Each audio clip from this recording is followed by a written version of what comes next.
ইমন ভাইয়ের মুভি কি দেখেছেন? হ্যাঁ দেখেছি, দেখে দেখলাম। কেমন লেগেছে? আসলে মায়াতে যারা অভিনয় করেছে এবং মায়ার পিছনে যারা ছিল তারা সবাই তাদের নিজ নিজ দায়িত্ব এত সুন্দরভাবে পালন করেছে। আমার মনে হচ্ছে যে সবাই আমরা মায়ার মধ্যে আচ্ছন্ন হয়ে গেছি, মায়ার মধ্যে পড়ে গেছি। আসলে মায়া তো আমাদের বর্তমান সমাজের একটি চরিত্র। এরকম বহু মায়া আমাদের সমাজে আনাচে কানাচে ভরে আছে। যাদের খবর আজকে দেখলাম একজনের খবর, মানে অনেক মায়া আছে যারা আসলে যাদের খবর আমরা রাখি না কিংবা আমরা পাচ্ছিও না। তবে আমার মনে হয় আমরা যখনই যাদের ভাবে এই মায়াদের খোঁজ পাই, এই ধরনের চরিত্রগুলো দেখতে পাই, আমার মনে হয় এই চরিত্রগুলোর পিছনে আমাদের সবসময় থাকা উচিত, তাদের পাশে থাকা উচিত, তাদেরকে সহযোগিতা করা উচিত। ইমন ভাইয়ের আগে যেগুলো মুভি দেখেছি বড় পর্দা থেকে, এটা একটু ভিন্ন প্রকার কাজ।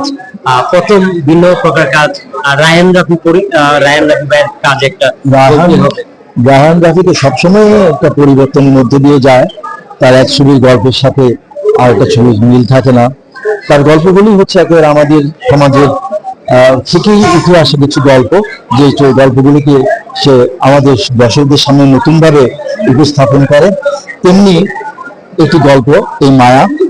আর ইমন, আমরা তাকে দেখেছি আমাদের গ্ল্যামার অভিনয় করতে, সেখান থেকে বেরিয়ে এসে একেবারে সহজ সাবলীল অভিনয় করা আসলে আমাদের এই সময়টার মধ্যে এটা খুব কম দেখতে পাওয়া যায়।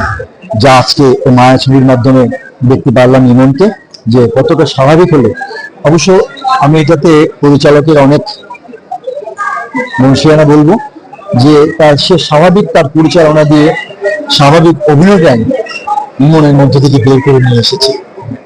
আরেকটা জিনিস আমরা দেখেছি, এই যে আপনার নেশার জগতে মানুষ ফিরে যাচ্ছে, চলে যাচ্ছে, একটা খারাপ রাস্তায় চলে যাচ্ছে, কিন্তু এই ছবি দিয়ে অনেক মানুষ কিন্তু আপনার একটা এমন ভাই এমন একটা মেসেজ দিয়েছে মুভিতে, যে নেশার জগতে মানে অলিগুলো যে বাচ্চা ওরাও ধূমপান থেকে শুরু করে সব অনেক, মানে এটার অনেক মেসেজ দিয়েছে মুভিটার।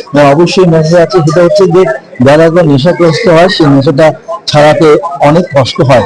আমাদের সবারই উচিত যে তাদেরকে বারবার তাদেরকে চিকিৎসা করে ধৈর্য না হারিয়ে ধৈর্য ধরে এই ধরনের চরিত্রগুলোকে আবার সমাজে উপস্থাপন করা, এই সমাজে ফিরিয়ে আনা, তাদেরকে সুন্দর স্বাভাবিক জীবনটা ফিরিয়ে দেওয়া। তাহলেই এই নেশাগ্রস্তরা কিন্তু আবার সংসারে ফিরে আসবে, আবার একটা সুন্দর জীবন ফিরে পাবে। আপনার কি নিয়ে ব্যস্ত আছেন এখন? আমার একটাই কাজ, অভিনয়। আর আমি একবার জীবনের আমার শেষ পর্যন্ত আমি অভিনয় নিয়ে ব্যস্ত থাকতে চাই। আমরা দেখেছি যে আপনার সাকিব ভাইয়ের থেকে শুরু করে নায়ক মান্না ভাইয়ের বড় ভাইয়ের চরিত্রে অভিনয় করেছেন। এই স্মৃতিগুলো একটু শুনতে চাই আপনার কাছ থেকে।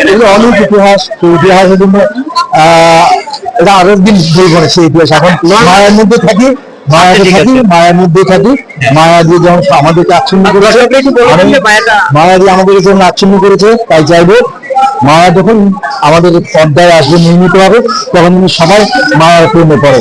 সবাইকে শুভেচ্ছা, ধন্যবাদ।